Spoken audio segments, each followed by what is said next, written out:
जैसे ही राहुल की आँख खुली उसने पाया कि वह एक बंद कमरे में है जिसमें बहुत सन्नाटा छाया हुआ है और कमरे के चारों ओर 4 दरवाजे हैं लेकिन चारों अभी बंद हैं और वह अकेला इस कमरे में कैद है। वह ऑफिस से निकला और अपनी कार में बैठा था कि अचानक पीछे से किसी ने उसके सिर पर हमला किया और डायरेक्ट उसने अपने आप को इस कमरे में पाया।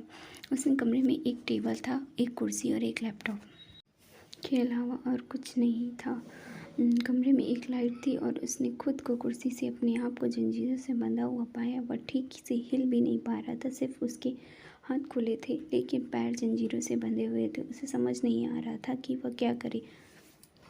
उसने ज़ोर से चिल्लाया, खुद को बचाने के लिए उसने लोगों को आवाज़ दी लेकिन वह सुनसान जगह थी। वहाँ सिर्फ एक कमरा था और वहाँ 4 दरवाजे थे लेकिन उसकी आवाज़ सुनने वाला शायद वहाँ कोई नहीं था।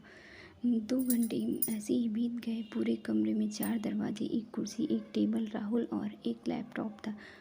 बस राहुल ने सोचा कि किसी ने उसे कैद कर लिया है। फिर उसने देखा, क्या लैपटॉप को ऑन किया। लैपटॉप ऑन हो गया लेकिन लैपटॉप में सिर्फ 50% ही चार्जिंग थी। राहुल ने लैपटॉप की फ़ाइल चेक की तो उसमें एक फ़ाइल थी लेकिन अचानक उसमें एक वीडियो कॉल ऑन हो गया जिसमें एक रिकॉर्डिंग वीडियो था। उसमें कहा गया था कि मुझे इस अकाउंट में 1 करोड़ चाहिए और अकाउंट नंबर, बैंक डिटेल वहाँ दी गई थी। राहुल के पास तो 1 करोड़ रुपए नहीं थे। उसने उसे नंबर पर कांटेक्ट करने की कोशिश की लेकिन वह कांटेक्ट नहीं हुआ। उसने वापस से वीडियो कॉल किया और कहा कि मेरे पास 1 करोड़ रुपए नहीं हैं। उसे एक और वीडियो कॉल आया जिसमें उसे कहा गया कि अगर तुम मुझे इस अकाउंट में 1 करोड़ रुपए ट्रांसफ़र नहीं करोगे तो मैं तुम्हें इसी कमरे में सड़ने दूंगा और बगैर खाना पानी के तुम कुछ ही दिन में मर जाओगे। ये सुनकर राहुल बहुत डर गया। उसने लैपटॉप पर अपना बैंक बैलेंस चेक किया तो उसने पाया कि उसके अकाउंट में सिर्फ 25,000 रुपया ही थे लेकिन उस आदमी को उसे 1 करोड़ रुपए देने थे। अब राहुल को समझ आ गया कि वो बहुत बड़ी मुसीबत में फंस गया है। अब उसे दोबारा से वीडियो कॉल आया और उसे कहा गया कि अगर तुमने मुझे 1 करोड़ रुपए नहीं दिए तो तुम मर जाओगे। तभी उसे कहा जाता है कि पीछे मुड़कर देखो।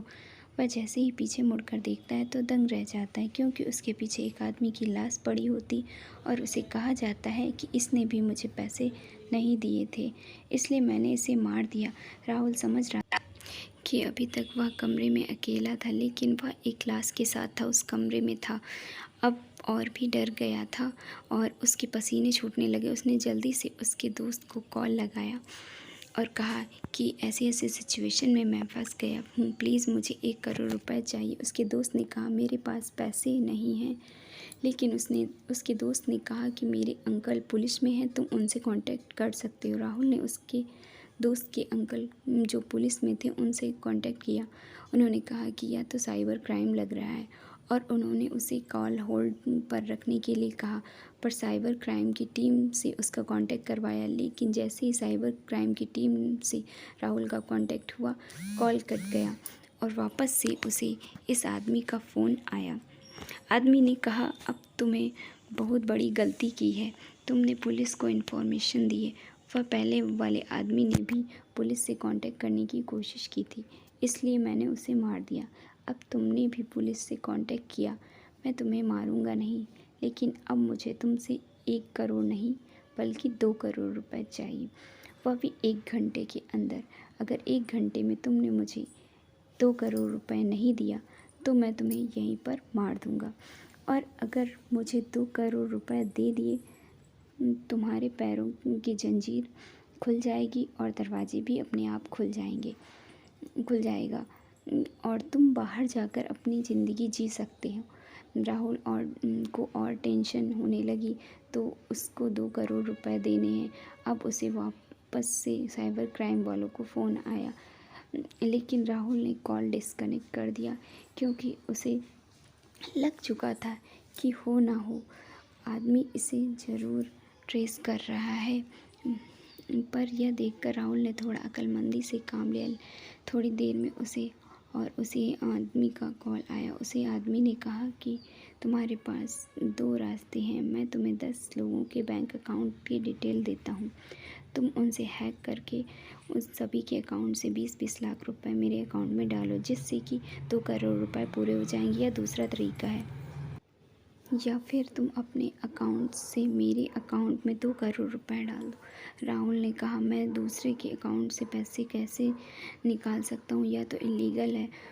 उसे आदमी ने कहा, मुझे पता है कि तुम यह कर सकते हो, क्योंकि तुम जहाँ काम करते हो वहाँ पर तुम्हें यह सिखाया जाता है कि कैसे लोगों के अकाउंट से पैसे निकाले जा सकते हैं। राहुल बड़ी ही होशियारी से काम लेता है और लोगों के अकाउंट चेक करता है, लेकिन वह जानता था कि यह काम करना गलत है। वह कोडिंग करता है, कोडिंग में अपना मैसेज लिखकर क्राइम ब्रांच को देता है और साइबर क्राइम उसकी लोकेशन ट्रेस करवाता है। साइबर क्राइम का ऑफिस नज़दीकी होता है। उन्हें जैसे ही मैसेज मिलता है, वह फटाक से आते हैं और राहुल को बचा लेते हैं। राहुल अपनी अक्लमंदी से उस किडनैपर से बच जाता है और लोगों के पैसे डूबने से बचा लेता है। Please like and subscribe.